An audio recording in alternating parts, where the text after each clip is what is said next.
Der Barry und der Felix haben es gut miteinander. Aber der Barry weiss auch, dass der Felix seine Sophie schon ein bisschen vermisst. Darum sagt er: «Oh, ich will dir helfen, dass du möglichst bald wieder bei der Sophie bist. Ich bin ja schliesslich ein Rettungshund.» Der Felix freut sich. «Und ich helfe dir dafür, eine spannende und sinnvolle Aufgabe zu finden.» Nach einer Weile schnuppert der Barry etwas. Und auch der Felix schmeckt es. Ein süßer Duft. Barry, es schmeckt nach Schoki. «Hey, ja, dort hinten, eine Schokifabrik. Komm los!» Heimlich schleichen die beiden durch eine Türspalte in die Schokifabrik. Die Leute, die arbeiten, haben gerade Feierabend. Und niemand merkt, dass ein kleiner Kuschelhase und ein Bernardinerhund reinschleichen und sich in einer Ecke verstecken. Es geht nicht lang und es ist kein Mensch mehr in der Schokifabrik. Alle Angestellten haben Feierabend. Der Felix düsselt auf seinen weichen Pfoten zum Versteck aus. «Komm, Barry, es ist niemand da, komm, wir können ein bisschen schauen.» Der Barry tapset ihm Felix hinten an. Boah, ist das eine grosse Halle und alles so sauber und hygienisch.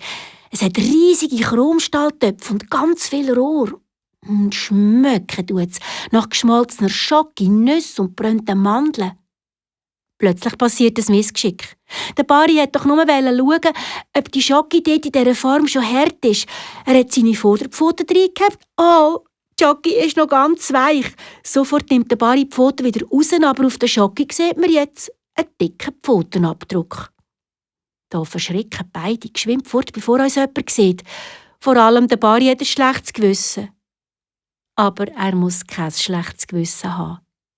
Wo nämlich am nächsten Morgen die Schokifabrik-Chefin den Pfotenabdruck auf dem Schokistück entdeckt hat, war sie zwar erstaunt, aber sie hat Freude, weil sie gerade eine Idee hatte.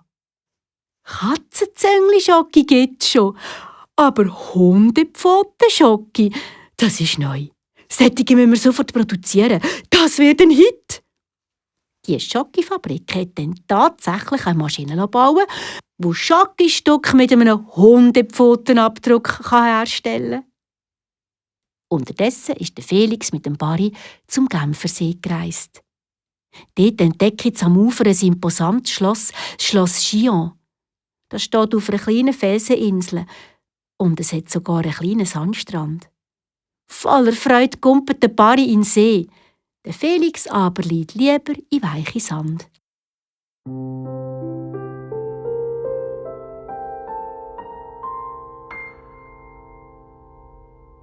Nach dieser Pause geht es für den Felix und den Barry weiter nach Genf. Das ist eine grosse Stadt am Genfersee. Schon von weitem sehen sie den riesigen Springbrunnen. Das Wasser spritzt meterhoch. «Hey, Felix, pass auf, dass du nicht zu nahe herkommst. Wenn der Wind kommt, wirst du flott nass. «Das würde mir aber nichts ausmachen», lacht der Felix. Eine Abkühlung wäre ihm aber gerade recht. Es ist nämlich ein heißer Sommertag. Die beiden schließen sich später in einer Reisegruppe an und erfahren vom Stadtführer, dass es in Genf sehr viele Banken gibt. Mit riesigen unterirdischen Tresoren, wo es viel Geld drin hat. Der Barry spitzt die Ohren. Tresor? Viel Geld? Braucht es da eventuell einen Bewacherhund? Barry. Banken haben heutzutage ganz moderne Bewachungsanlagen. So gehen halt die beiden von Genf weiter auf die Suche nach einer spannenden und sinnvollen Aufgabe für den Barry. Und wohin sind sie? Das erfahrt Sophie, wo sie die Post vom Felix überkommt.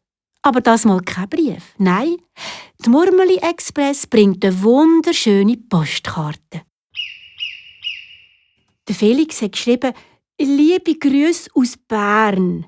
29. Juni, unterwegs zu großen Taten.»